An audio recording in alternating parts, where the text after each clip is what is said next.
look rich. Don't look poor. Don't look anything. Motherhood is not about what it looks like. Motherhood is about what is. We have to talk about the lie of aesthetic motherhood. We've all seen it, and we all have our version of it.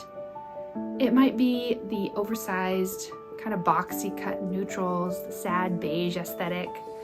It might be the farmcore where mud is an accessory and it's linen and lace and pigs. It might be a version of feral kids with leggings and unbrushed hair, but cute. Don't get me wrong, they're all cute. But the truth is, they're all a lie. And the more that we keep believing and reaching for it, the more it steals from our presence and our joy. So what even is aesthetic motherhood? Well, it's fitting a mold. It's focusing on the way things look. You know the feeling. It's when you have to have matching outfits. Not just because it's cute, but because it means something about your family. It's when you identify your tribe, not just because they're people you get along with, but because you have the same brand of kids' clothes, or the same kind of piercing, or the same haircut. And what's the lie about it? Well, the lie is the temptation to believe that if it looks right, then we must be doing it right. We want the validation of seeing that we fit within a box or a definition, at least on the outside. When people look at us, or more insidiously, when we look at ourselves, we see the story that we want to see. It's when the story of the goodness or the rightness of our family is told by our outward appearance. One reason we can get a little obsessed with the way things look is when we actually don't like or we're not comfortable with the reality, when we're struggling with some aspect of ourselves or our marriage or our children, and rather than being able to face that directly and deal with it, we cover it over with the band-aid of controlling what it looks like.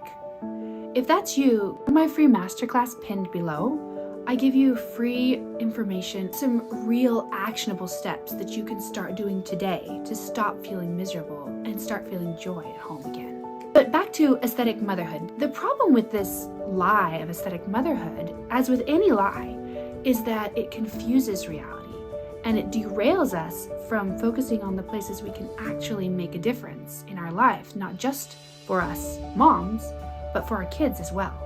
We start putting pressure on ourselves, but also on our kids to act a part, to fit in a box, to live a script so that we feel better about things. This warps kids' mind, and for some children, it makes them become more and more anxious and rigid about fitting in. It's kind of like Dumbo's feather. As long as they look the part, as long as they play it just right, they can deal with life. But once it slips, once something is out of place, suddenly I'm falling and I can't fly anymore.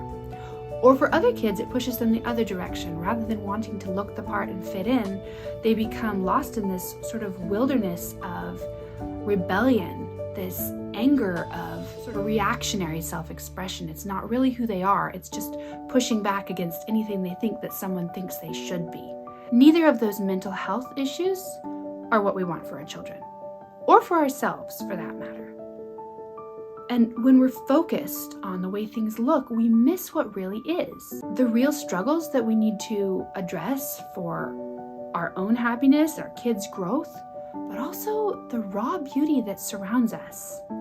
We overlook the miracle of this messy, organic, natural experience of life when we're so focused on the way our motherhood looks. It pits us against ourselves and other people in this game of judgment and comparison. Instead of being able to rejoice with our friend when she shows up and her kids are dressed in matching outfits and she tells you all excited that they just got into this special choir, or maybe they learned to ride a bike, or maybe they aren't wearing diapers anymore because they're potty trained.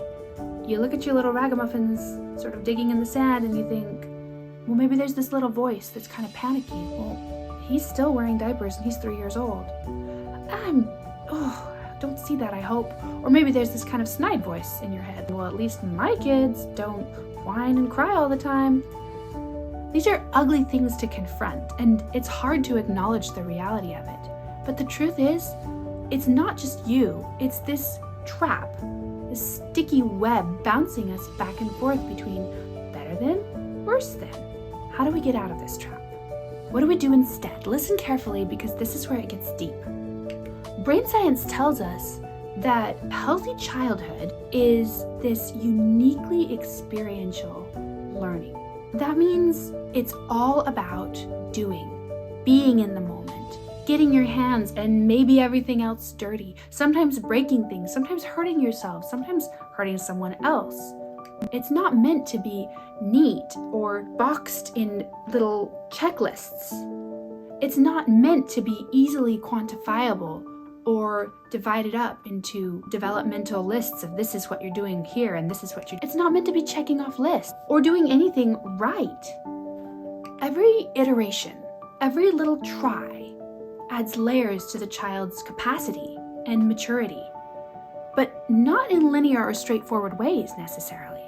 A baby lying on the floor, kicking their leg, looks so basic, so simple. They're just exercising their leg. It's like leg day at the gym. It must get boring, right? We need an iPad or a baby gym or mama cooing in their face, or it has to look like something more than just that. Surely that's too simple.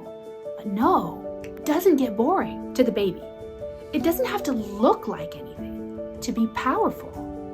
That baby is learning so many things. She's learning about gravity and the exact amount of force it takes to lift and lower her leg. She's learning about the way the light reflects and how she can move her foot in and out of the shadow. She's learning about the capacity to make a choice and to do something, what it feels like when her body moves in response to her choices.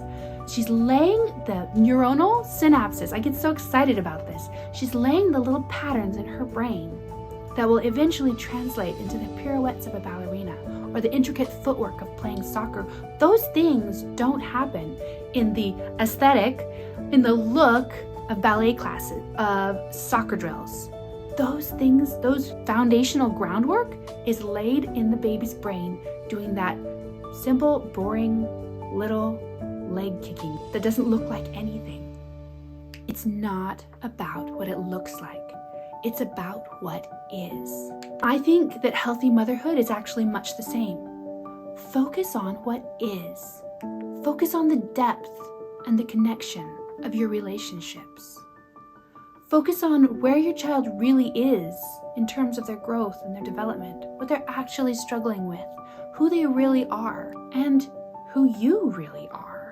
We have to learn to tolerate this messy, unpredictable, up and down experience or expression of life across the seasons of motherhood. Hopefully, as we stop focusing on what it looks like and we start focusing on what really is, we can relax. We can have the courage to face the difficult things that perhaps we'd rather not see and deal with them in a productive manner. And we can find the joy and gratitude for the generosity of miracles and blessings that surround us, and the beauty in reality. This is the whole point. Motherhood is not about looking anything. It's not meant to be performative. Motherhood is meant to be purposeful for you and for your children. If you still feel stuck in this web of comparison and judgment, click over and check out my video on how to stop seeking external validation and build your own self-worth instead.